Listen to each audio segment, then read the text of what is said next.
नमस्कार. प्रकाश वाटा या आत्मकथन वजा आत्मचरित्रानंतर प्रकाश आमटे यांचं नवं पुस्तक आत्ता यावर्षी बाजारात आलंय. नवी पिढी नव्या वाटा असं या समकालीन प्रकाशनानं प्रकाशित केलेल्या पुस्तकाचं नाव आहे आणि ते पुस्तक सुद्धा वाचकांपर्यंत खूप चांगल्या पद्धतीनं पोहोचतंय. या निमित्तानं आज आपण प्रकाश सरांशी चर्चा करणार आहोत. माझा सर सगळ्यात आधी साम टीव्हीवर आपलं स्वागत. माझा पहिला प्रश्न, एका बाजूला नव्या पिढीविषयी नकारात्मक बोलायचं एक ट्रेंड असतो, फॅड असतं की आजची पिढी चांगली नाही आहे, आणि अशा पार्श्वभूमीवर तुम्ही नवी पिढी नव्या वाटा अशा नावानं पुस्तक लिहू पाहतात, त्यामागची काय प्रेरणा? थोडंसं मागे जाऊन बघितलं तर आपण बाबांनी कुष्ठरोग्याचं काम केलं याच्यासाठी ते प्रसिद्ध पण आहे, पण जास्त त्यांचं काम समाजातल्या तरुणांना प्रेरणा देण्याचं होतं.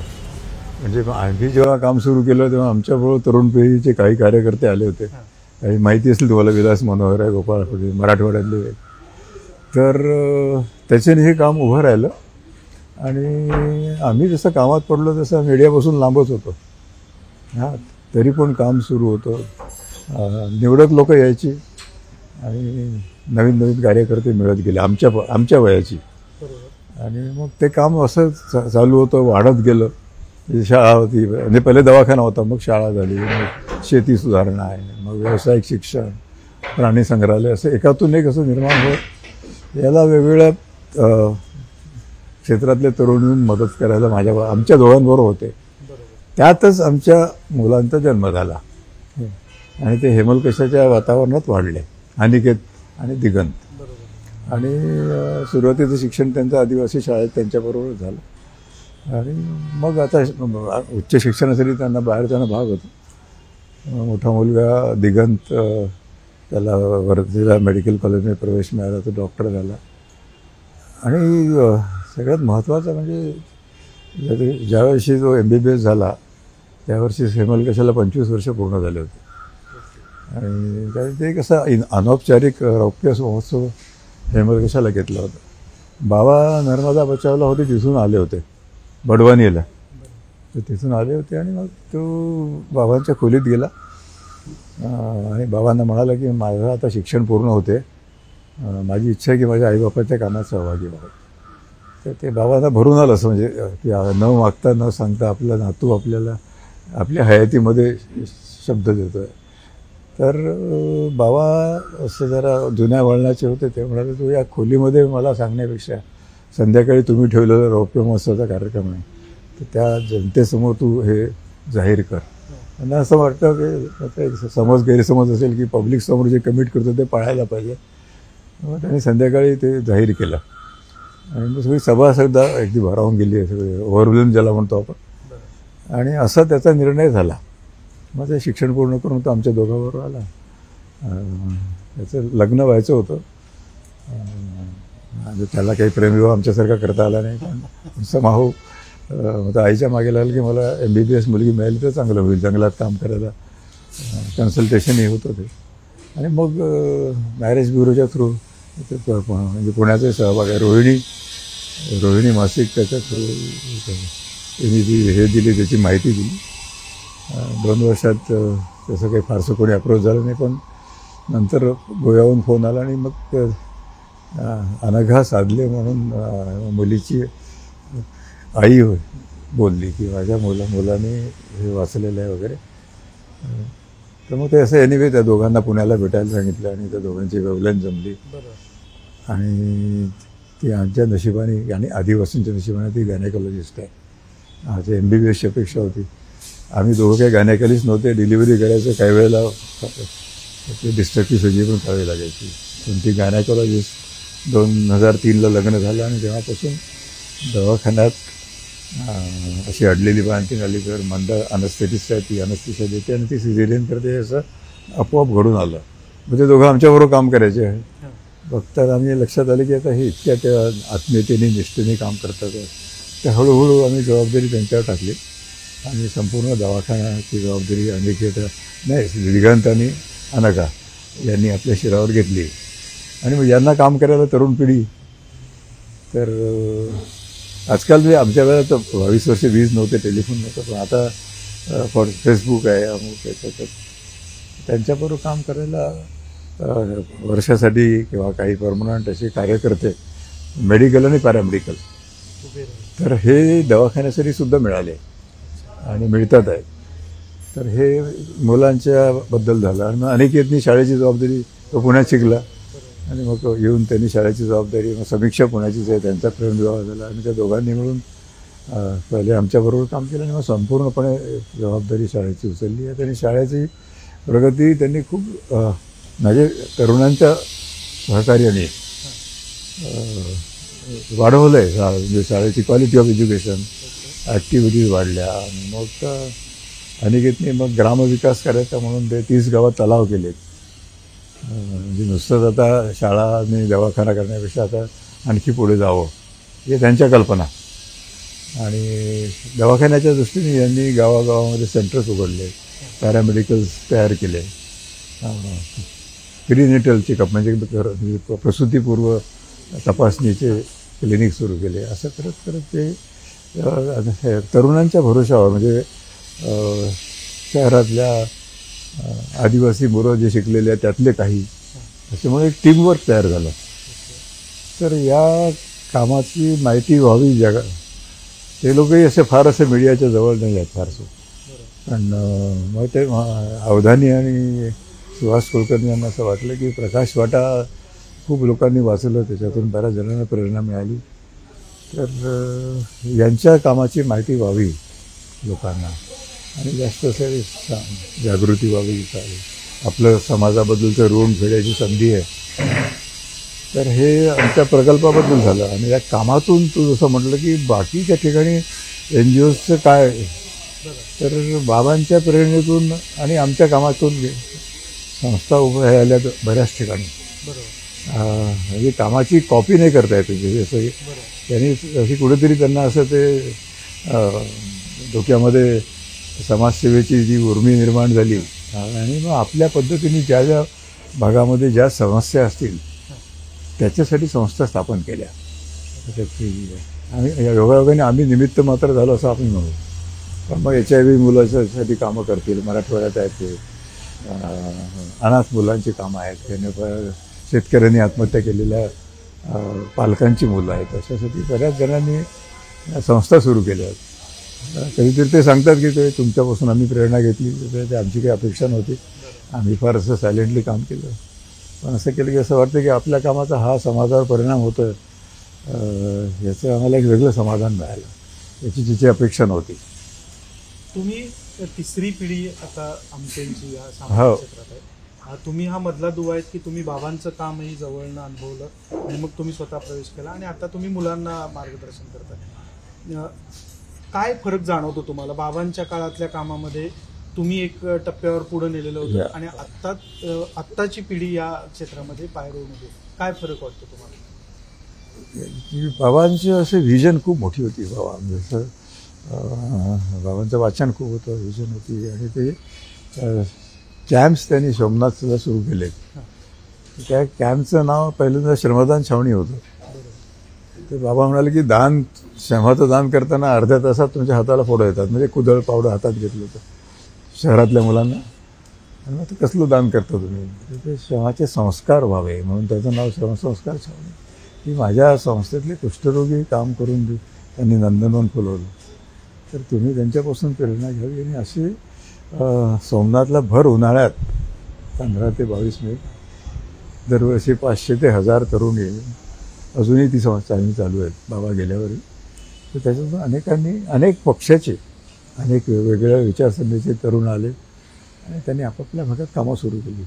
काही ते बाबांच्या विचाराचा परिणाम होऊन आम्ही काय केलं की आम्ही सायलेंटली वर्क केलं. ते हेमल कशाला 30 वर्ष तर कुठे बाहेर नव्हतं गेलं. पण काही बाबांच्या प्रेरणेने आलेले तरुण आमच्याबरोबर राहिले आणि मग आपल्या प्रकल्पाचा हळूहळू जसं प्रसार होत गेला तर मग व्हिजिटर्स आले, डॉक्टर्स येत गेले. मग ते सगळं डॉक्टर्स आपल्या यांच्यासारखं फुल टाईम काम नाही आम्ही करू शकत, तर आम्ही आपलं काहीतरी सहभाग करू शकू का. मग स्पेशालिस्ट असतील तर त्याने कॅम्प्स घेतले, सर्जिकल कॅम्प्स. आणि ते तेव्हापासून चालू आहेत, अजूनही चालू आहे.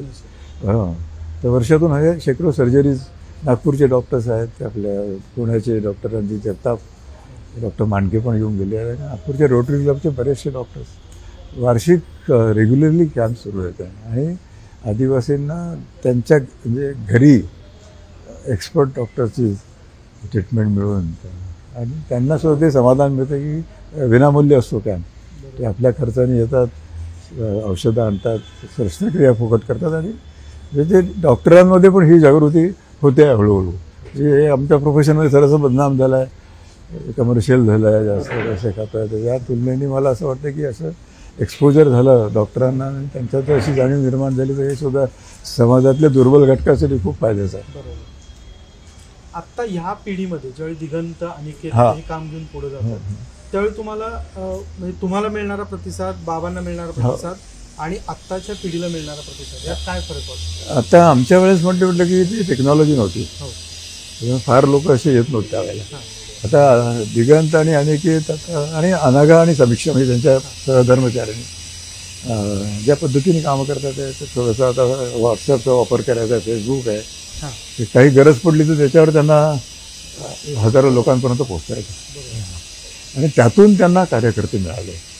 हां, म्हणजे कामाची निष्ठा किंवा ज्या पद्धतीने आम्ही कामं करत होतो किंवा बाबांचं काम होतं जे काही मेन जी जो गाभा तो शाबूत ठेवून टेक्नॉलॉजीचा वापर केला म्हणजे आम्ही ज्यावेळी टेक्नॉलॉजी नव्हती, बाबांच्या वेळेसही नव्हती, तर त्याच्यामुळे याचा एक सक्रिय वापर करून नुसतंच आपण म्हणतो की तरुण पिढी वाया गेली आहे किंवा नुसत्याच व्हॉट्सॲप चॅनल मोबाईलच्या मागे आहेत, या पार्श्वभूमीवर तरुण कार्यकर्ते एक नेलगुंड्याचं उदाहरण देईन मी केलं होतं की त्या गावात शाळा होती पण शिक्षण नव्हतं म्हणून गावची लोक अनिकेत आणि समीक्षाकडे आले की आम्हाला चांगलं शिक्षण हवं आणि चौकशी केली तर शाळा आहे तर तुम्ही का नाही जात तिथे, तर ते शिक्षकांना भाषा येत नाही, दुर्गम आहे, पावसाळ्यात रस्ते बंद होतात, वीज नाही, टेलिफोन नाही, त्यामुळे मग त्या शिक्षकाला तेवढा इंटरेस्ट नव्हता. मग खूप मागे लागले म्हणून त्यांनी तिथे शाळा सुरू करायला सुरुवात केली. 6-7 वर्ष झाले त्याला आणि मग त्यांना त्यांची इच्छा पालकांची आणि मुलांची बघून यांनी त्यांना तारीख दिली, या तारखेला तर आपण साधना विद्यालय म्हणजे ताईंच्या नावाने आपण सुरू करतो आहे. मग यांना शिकवणार कोण? म्हणजे फेसबुकवर अपील केलं की अशी दुर्गम भागातली शाळा आहे की जिथे रस्ते नाही, जिथे वीज नाही, जिथे हे नाही, आणखी तो भाग नक्षलवादी प्रसिद्ध आहे. तेव्हा अशा विद्यार्थ्यांना ज्यांना शिकण्याची इच्छा, चांगलं शिक्षण देण्यासाठी कोणाची तयारी आहे का, तर 15 ITच्या उच्च शिक्षित मुलांनी विलिंगनेस दाखवला. हां, इथे म्हणजे मुंबई, पुणे, कोल्हापूर, मराठवाडा त्यातले त्यांनी 3 सिलेक्ट केले. 2 साताऱ्याचे इंजिनियर होते, एक डोंबिवलीची मुलगी आणि 3 या उच्च शिक्षित मुलांना घेऊन जेव्हा तिथे शाळा सुरू केली तेव्हा त्याला बिल्डिंग नव्हती. आदिवासींनी आपली जमिनीची शेतीची जमीन देऊन झाडाखाली शाळा भरेल असं सांगितलं. हे पहिल्या दिवशी हे गेले तेव्हा तिथे 56 मुलं मुली यांची वाट पाहत बसले होते. यांना खूप उत्साह वाटला की त्यांना इच्छा आहे. त्यानंतर मग ते वर्षभर माडिया मुलांची माडिया भाषा ही मराठी आणि हिंदी त्यांना कठीण जातं. आपली मराठी हेमलकरची शाळा मराठी मीडियम आहे. समीक्षा ही पुण्याची आहे, इंग्लिश मीडियम शिकली. ती म्हणाली की यांना मराठीचं फॉरेन लँग्वेज आहे तर इंग्लिश पण फॉरेन लँग्वेज, मग हिचं ट्राय करू आपण. मग तिथे ती इंग्लिश मीडियम सुरू केलं तर 3 महिन्यात ते इंग्लिश शिकले आणि चांगलं जातं. त्यामुळे ती इंग्लिश मीडियम शाळा आज आता 5-6 वर्षापासून झाले 150 मुलं मुली शिकतात आहेत. हां, तर हे असं अनौपचारिक आहे बेसिकली. शाळेला अजून मान्यता नाही सरकारी, पण हे खूपच पॉझिटिव्ह लक्षण आहे की वर्षभरासाठी का असे ना शहरातले उच्च शिक्षित तरुण येऊन त्यांना साथीला त्यांनी काम करायला. माझा त्याच अनुषंगाने प्रश्न आहे. हां, एका आपण म्हणजे तुम्ही पॉझिटिव्ह तरुण पिढीविषयी खूप पॉझिटिव्ह बोलता, कायम तुम्ही सकारात्मक असता. सामाजिक कार्यात उतरण्याचं प्रमाण हे किती वाटतं तुम्हाला? कारण आपण असं म्हणतोय की आपण सगळी पिढी कमर्शियल झाली आहे, भौतिकवादाकडे सर्वाधिक झुकलेली आहे. आता सामाजिक कामात जी काय ऑलरेडी उतरली आहेत आणि त्यांनी आपल्या संस्था सुरू केल्या, NGO आपण म्हणतो, आता त्या छोट्या छोट्या आहेत ना, तर त्यांनाही मदतीची गरज असते. त्यांचा वारसा नाही, आम्हाला तर बाबांचा वारसा होता. त्यांना फार मोठेपण आहे खरं त्यांचा, म्हणजे त्यांनी स्वतंत्रपणे यायच्या त्या उडी घ्यायची. मग त्यांचं काम चालू कसं राहिलं याचं कारण काय की तेव्हा तरुण पिढीने आजकाल व्हॉट्सअपवर वगैरे तुम्हाला काही अडचण आली तर तुम्ही मेसेजेस पाठवू शकता. तर त्याच्यानंतर त्यांना पुरेशी मदत मिळते. अडचण होते नाही असं नाही, पण समाजामध्ये जाणीव निर्माण झाली आहे तरुण पिढीमध्ये की आपण जे करू शकत नाही तर निदान आपण यांना मदत करू शकतो. तर ही पण एक सेवाच आहे मोठी. आणि प्रत्येकाला समाजसेवा करणं शक्य नसतं, पण असा सहभाग आपला असावा. नाही काही तर ती संस्थाने नुसती व्हिजिट केली तरी त्याचा उत्साह वाढतो. शेती व्हिजिट करणारे लोक पण खूप आहेत. तर ही जी आहे प्रमाण म्हणजे अर्थात त्याचं कमी आहे, आपल्या पॉप्युलेशनच्या तुलनेने बघितलं तर ते कमी आहे, पण एनिवे हे वाढतं आहे प्रमाण आणि हे चांगलं लक्षण आहे. तुम्ही जगभरात फिरता, हां. म्हणजे तुम्ही प्रवास करता, तुम्ही त्या लोकांसमोर जाऊन कामही मांडता, तिथल्याही सामाजिक संघटना तुम्हाला भेटत असतील. आपल्यामध्ये भारतासारख्या ठिकाणी काम करणं आणि परदेशातल्या वेगवेगळ्या जगाच्या वेगवेगळ्या कानाकोपऱ्यात काम करणं, तुम्हाला काय फरक वाटतो की परदेशातल्या काही संघटना विशेषतः युरोपियन आहेत? बऱ्याच समस्या खूपच वेगळ्या आहेत, म्हणजे आपल्या भारतातल्या आणि परदेशातल्या. आणि त्यांना कसं की सुविधा आहेत सगळ्या, म्हणजे कोणी सामाजिक काम करतो म्हटलं म्हणजे आपल्या पर्टिक्युलरली भारतीय लोक जे सेटल झाले आहेत ते फष्क त्यांच्यात जाणीव आहे. पण जेव्हा आम्हाला बोलवतात आणि आपल्या भारतातली परिस्थिती काय आहे ती त्यांना अजून माहिती नसते. म्हणजे खेड्यामध्ये काय परिस्थिती आहे किंवा आदिवासी एरियामध्ये काय परिस्थिती आहे, जेव्हा आमच्या मुलाखतीद्वारे त्यांना जर कल्पना आली की मग त्यांच्यामध्ये खरं आणखी असा एक उत्साह संचारतो की आपण इथे राहून सगळ्या सुखसोयी उपभोगतो, तर निदान आपण आपला सहभाग असावा. तर या आमच्या संस्थेला किंवा या इतर छोट्या छोट्या संस्थांना त्यांची थोडी थोडी मदत व्हायला लागली आहे. तर ही फार मोठी गोष्ट आहे की त्या सगळीकडे जागृती होते. तशी पॉझिटिव्ह जागृती आहे. ह्या स्वरूपाच्या भारतासारख्या ठिकाणी प्रश्न प्रचंड आहेत. असं नाही की बाबांनी इतके वर्षापूर्वी लोकबिरादरी स्थापन केली म्हणून आता प्रश्न संपले असं नाही आहे. तुम्ही हेमलकसात काम केलं म्हणून आदिवासींचे प्रश्न संपलेत असंही नाही आहे.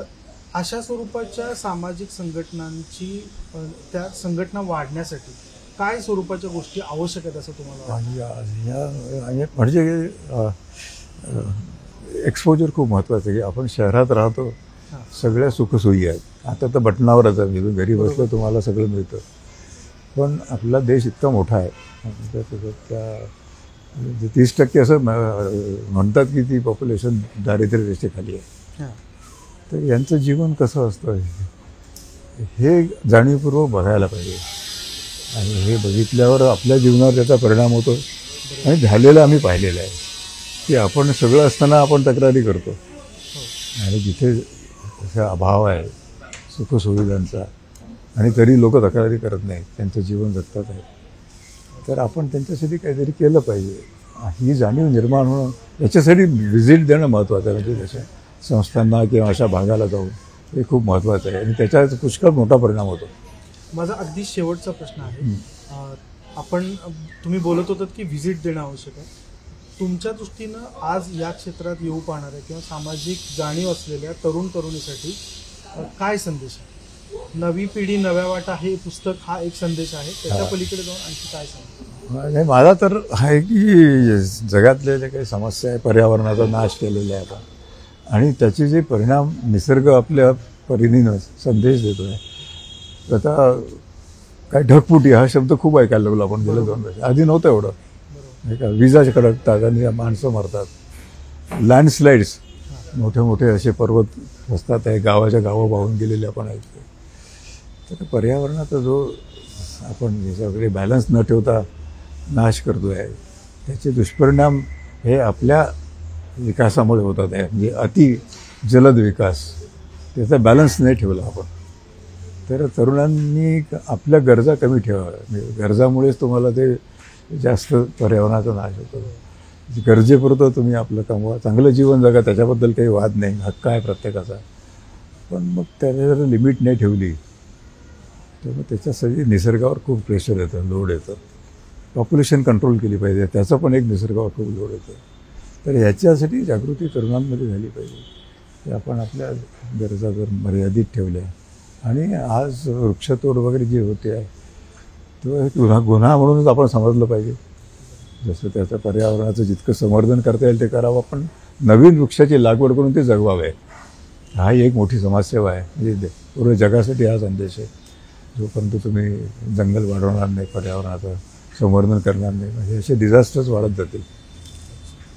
प्रकाशजी, आपल्या नव्या पुस्तकाच्या निमित्ताने आपण भेटलो. हो. तुम्ही खूप चांगलं मार्गदर्शन पुढच्या पिढीसाठी पण केलं. या मुलाखतीसाठी वेळ दिल्याबद्दल मी सामच्या वतीने अगदी मनापासून आपले आभार. धन्यवाद. धन्यवाद. देश विदेशातील प्रत्येक घडामोडींचे लाईव्ह अपडेट मिळवण्यासाठी आता साम टीव्हीच्या सर्व सोशल मीडिया प्लॅटफॉर्मला लाईक, फॉलो आणि सबस्क्राईब करा. तसंच सर्व नोटिफिकेशनसाठी बेल आयकॉन प्रेस करायला विसरू नका.